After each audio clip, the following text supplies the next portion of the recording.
Welcome to the Vet Dental Show. I'm Brett Beckman, board certified veterinary dentist, and we bring this podcast to you every Wednesday as a veterinarian, as a technician, as a dentistry team to help you be even better at veterinary dentistry in your practice. We're sponsored and partnered today with the Veterinary Dental Practitioner Program. If you're interested in being among the best anywhere in general practice as a team in veterinary dentistry, I invite you to request an invitation. Just go to ivdi.org/INV, like invitation, first three letters INV. So IVDI, International Veterinary Dentistry Institute, ivdi.org/INV, and we'll get you the information that you need. Hi, and welcome to the holiday edition of the Vet Dental Show. I'm Brett Beckman. I'm a board certified veterinary dentist, and I want to welcome you just before the holidays to take in some not so common knowledge that should be, and we should be using this in our practice every day. Many of you are, many of you may not be. So if you're not, this is definitely an actionable step that you should incorporate into your practice immediately. If you are using it, congratulations. Here's a review on how it should be done and done correctly.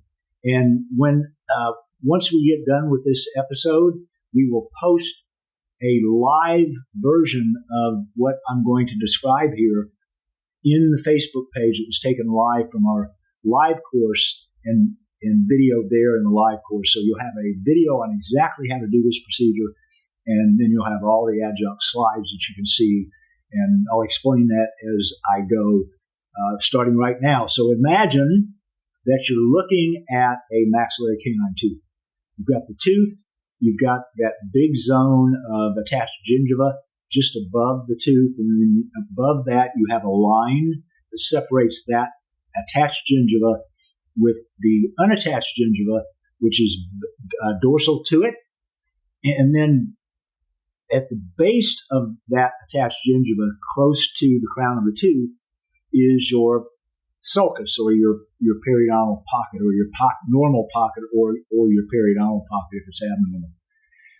And then imagine placing your probe in that pocket, in a normal pocket where there's no changes, and that may go 2, 3, 4 millimeters depending on how wide that attached gingiva is and what tooth it is. But that really doesn't matter as much as if you pass it and there's no bleeding, then that's a normal pocket. But if you pass it, regardless of how deep that pocket is, and it bleeds, that tells you that there's granulation tissue in the base of that pocket, and it tells you that there's granulation tissue lining that pocket, which is normally lined by gum tissue, the same tissue that is the attached gingiva. So when periodontal disease steps in and those gram-negative anaerobes start to cause inflammation in that pocket, the base of the pocket, which is what attaches the tooth to the bone or the junctional epithelium, starts to get inflamed, and it turns into inflamed granulation tissue. And the same thing happens on the lining of that pocket. So if we leave that and just clean the tooth and clean under the gum, and we don't do anything to alter that granulation tissue, when we come back in 6 months, 12 months, that pocket's going to be deeper. And eventually it's going to reach beyond that mucogingival line, and once it does, that becomes an extraction. So we want to stop that. We want to stop it in its tracks ahead of time.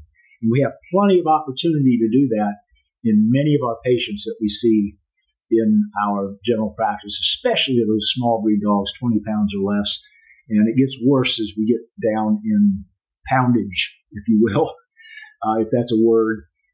So 10-pound dogs, worse, 5-pound dogs, even worse. And those changes can happen as early as a year of age or even earlier in some of the smaller breeds.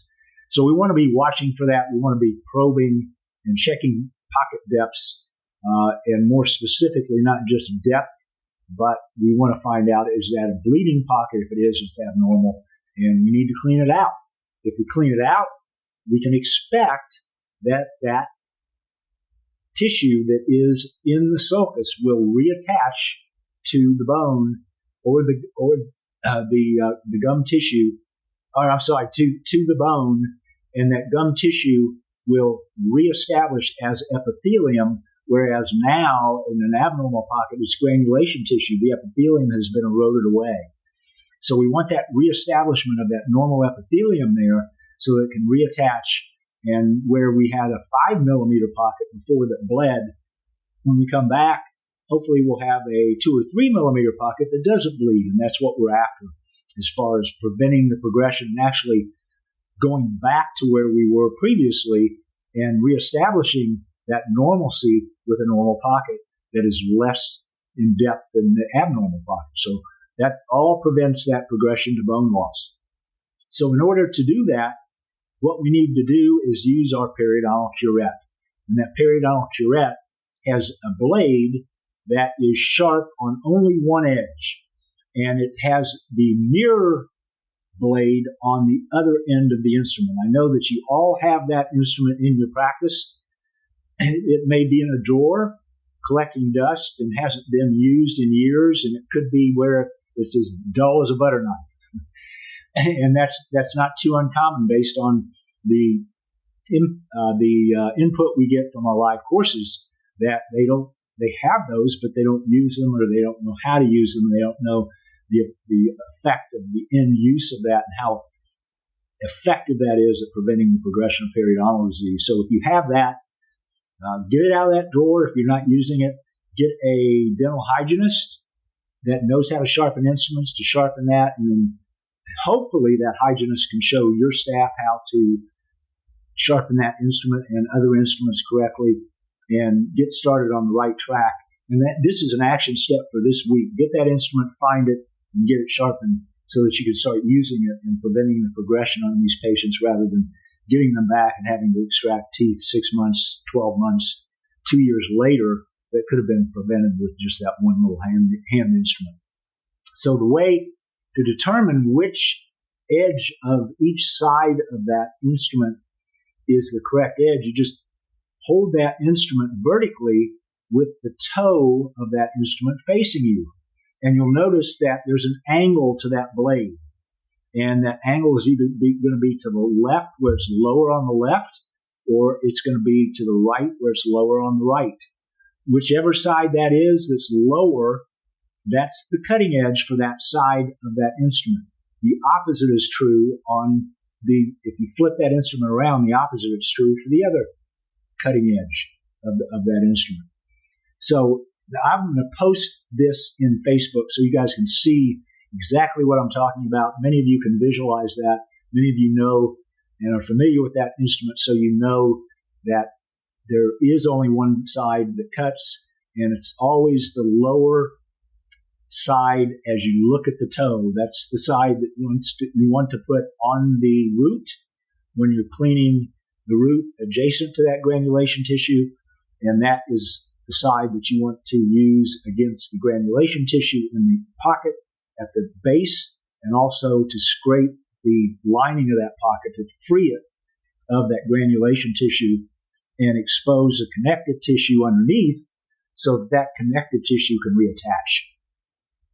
So that instrument is used primarily for that, and the term that you use that you can apply to that, and also that I would strongly recommend you immediately put into your dentistry service sheet and charge for it, is called closed root planing.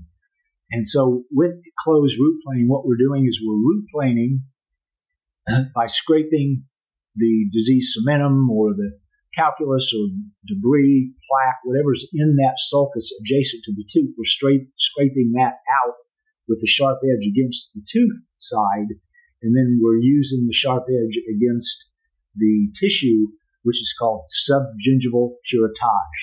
So closed root planing consists of root planing and subgingival curettage. So I would suggest you put that in your fee sheet. Most people charge $8 to $20 for that procedure per tooth.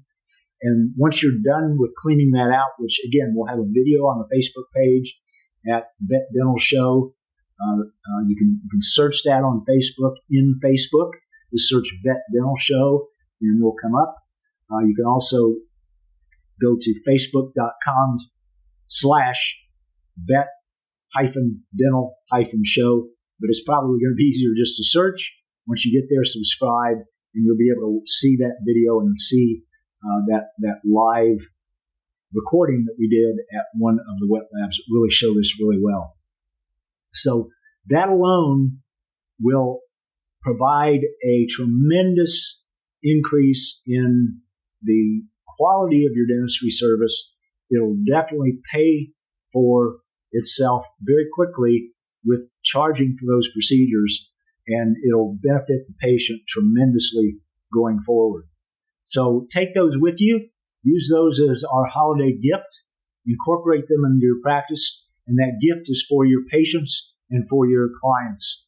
And they will thank you for that preemptive type of approach so that extractions down the road become minimal to non-existent. I hope you enjoyed that episode. If you'd like more information about the Veterinary Dental Practitioners Program, please submit to request an invitation at ivdi.org/INV.